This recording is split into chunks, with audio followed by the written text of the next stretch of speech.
Good morning, folks, and welcome to our Lesson for Life. It's going to be a little bit different today. As we kick off Black History Month, I'm in conversation for our Lesson for Life with Dave Kerr, who's the director of MCC Toronto's LGBTQ plus refugee programs. Dave, you've been with us for 7 months now, and I've witnessed you not only catch yourself up on our programs, but also help to expand them. Can we begin first off by having you tell us a little bit about yourself? Thank you, Jeff. Thank you so very much for having me. It's always a pleasure to sit and speak with you. My name is Dave Kerr. I am the director here at MCC Toronto for its LGBTQ plus refugee program. I am Jamaican by birth, and I have been fortunate enough to have been accepted as a refugee here in Canada. I have had the humble opportunity of pursuing my law degree through the University of London. And in many ways, this has prepared me for opportunity to work in the legal sector as well as the financial sector. And prior to coming to MCC Toronto, I've had the opportunity of working with refugees, volunteering and working in a law firm. And just coming here, it's an extension to my passion of really assisting wherever I can. Well, and your passion really comes through. And that's probably the thing that I notice most about you is your real passion for this work and paying it forward. And some folks who are watching today will know a lot about our refugee programs. Some will not know as much. There's the three pillars. The first one is Advocacy and Education, where we are part of things like the SAW Council, the Sponsorship Agreement Council. We're part of the Rainbow Coalition for Refugees, where you work with the former director Alex Stugman-Manzur, and we partner with groups like Rainbow Railroad and LGBTQ refugee associations across the country. And we also work to lobby the government, and I know that that's worked because we even held before COVID-19 a press conference right here at the church where the Government of Canada made its official announcement about gender X markers on passports, and also the expansion of the Rainbow Wrap program, which is to help sponsor and settle LGBTQ refugees specifically in coming to Canada. Can you maybe tell us a little bit about the second pillar, which is the sponsorship and settlement aspect of MCC Toronto? Of course. The settlement aspect of it, something again that is extremely dear to my heart. It provides an opportunity for us to really assist persons who are in danger, who are members of the LGBTQ plus community, to really find a safer place here in Canada to live. At the moment, there are 130 sponsorship agreement holders in Canada, 58 of which are located here in the province of Ontario. But MCC Toronto is the only LGBTQ exclusive sponsorship agreement holder with the federal government here in Canada. We only sponsor LGBTQ refugees, and that really does set us apart. I know when you were hired, we set a goal of sponsoring 2 refugees to come to Canada in 2021.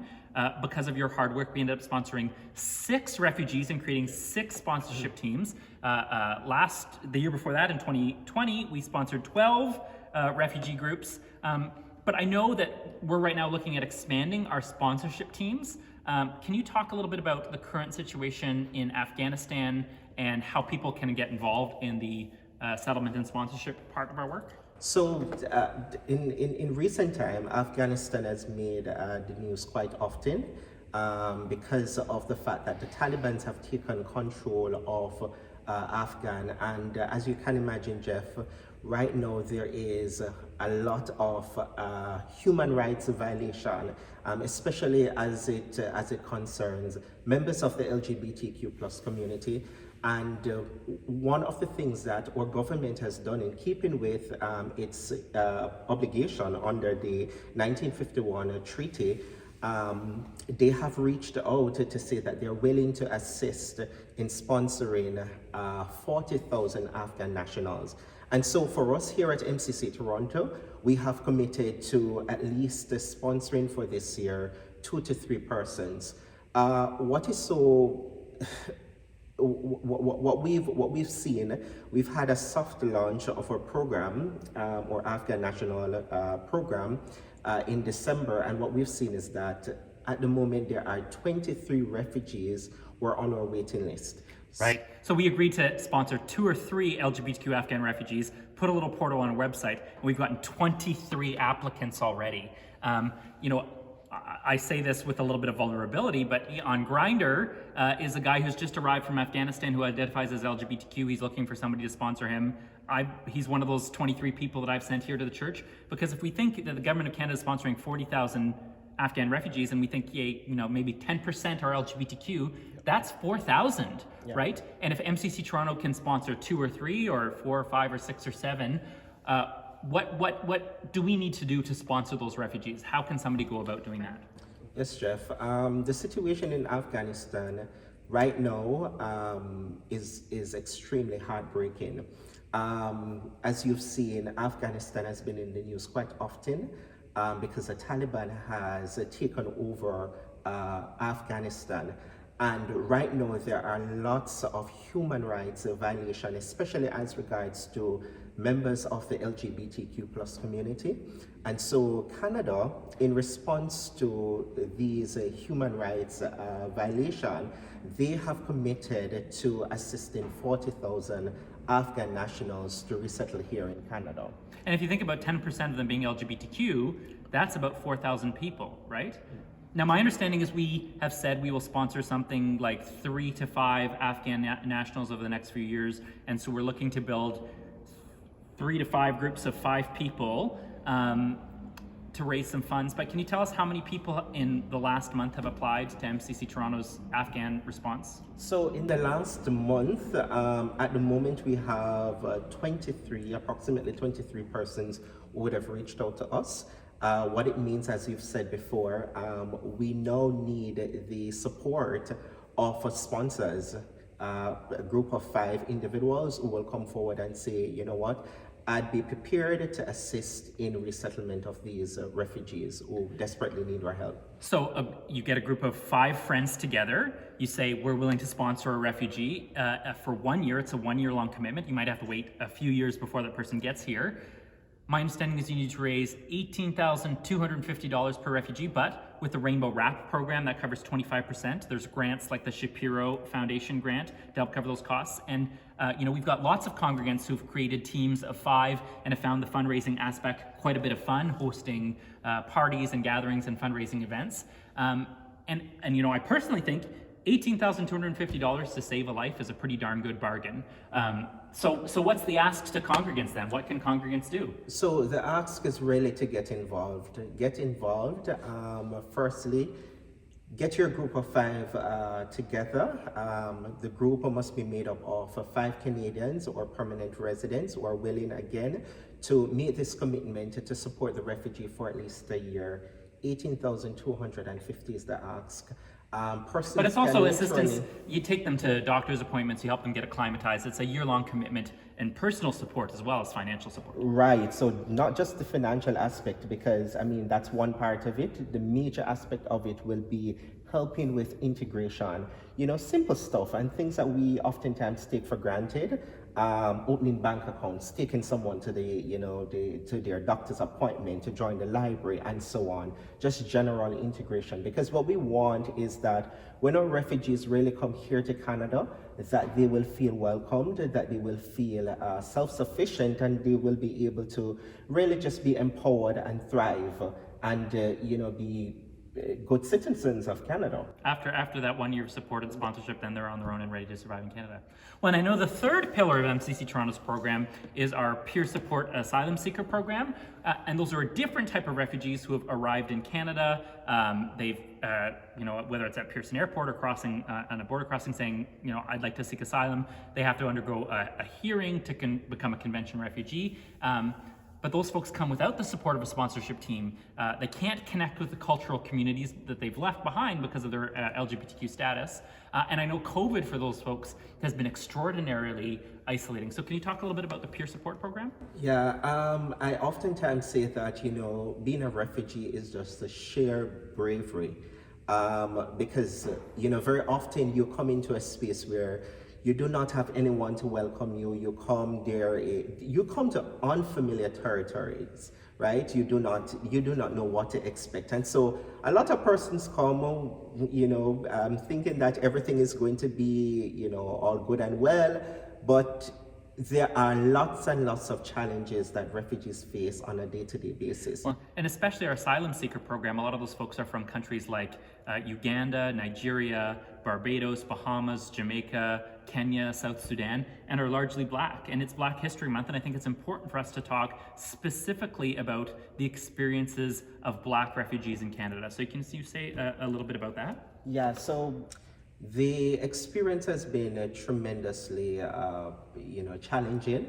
And so many persons come with the expectation that, things are going to just be smooth sailing. But the reality, Jeff, is that many times they come and there are lots of challenges. One of which I can think about is systemic racism.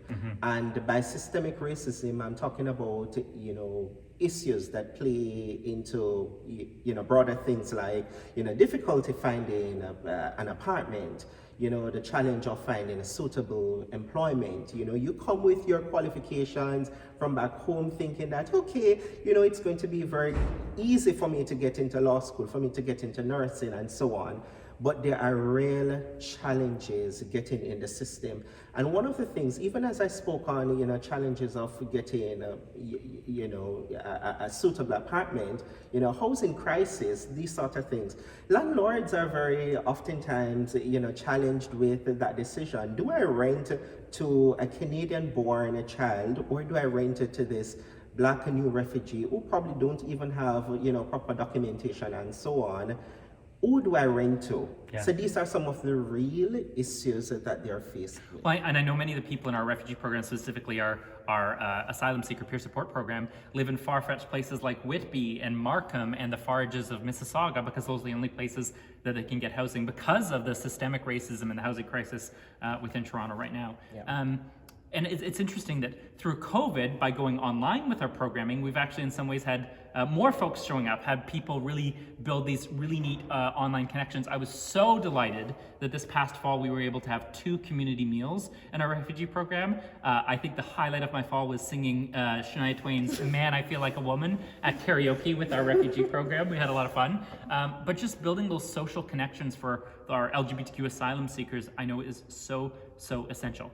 So what can congregants do if they aren't ready maybe to make that huge commitment of helping with settlement? Are there other ways that people can get involved in the refugee program? So aside from assisting financially, there are always opportunities to volunteer, right? Whether it be to assist with or clothing drive, with just assisting with, responding to email messages, with getting involved in our weekly sessions to assist with. When even our community meals were open to wider congregant members as well, and some members of the congregation came, and it was a lot of fun to see the mixing and mingling.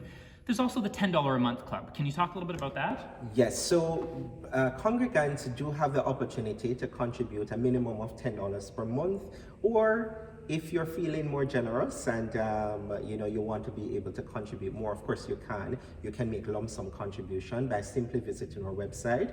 It's www.mcctoronto.com/donate, and you can make your contribution there. The good thing about it is that when you do make your contributions, you're able to get a tax receipt as well, and this can help in reducing some of the taxes and so on. And our refugee program really runs on a shoestring budget of about $100,000 a year. We get no government grants for that. We apply to foundations and where we can, but the primary donations come from congregants through that $10 a month, through those lump sum payments. And I'll quote our good friend Michael McCain, who says, "If I could run a business as well as MCC Toronto runs its refugee program, I would be in good luck." Because the way that we stretch a dollar in our refugee program and rely on volunteers and the hard work of people like you, Dave, truly makes miracles happen and literally saves lives and changes lives. And there's so many ways that congregants can participate financially, by getting together a group to sponsor one of our refugees who's been waiting a long time, or one of our new Afghan refugees, by getting involved in the clothing drive. You mentioned, we have a backlog of emails, and we could use a few people to help with some responding to emails that we get. We're going to be having an information session, and the information is going to be on your screen if you want to learn more about becoming a sponsor, specifically for our Afghan or other refugee programs, and settle a refugee here in Canada. That'll be happening in the next week or two. And I thank you for your time as we continue to make the world a better place, to save lives and transform lives, which is MCC Toronto's mission statement. Thanks for taking the time with us today, and God bless.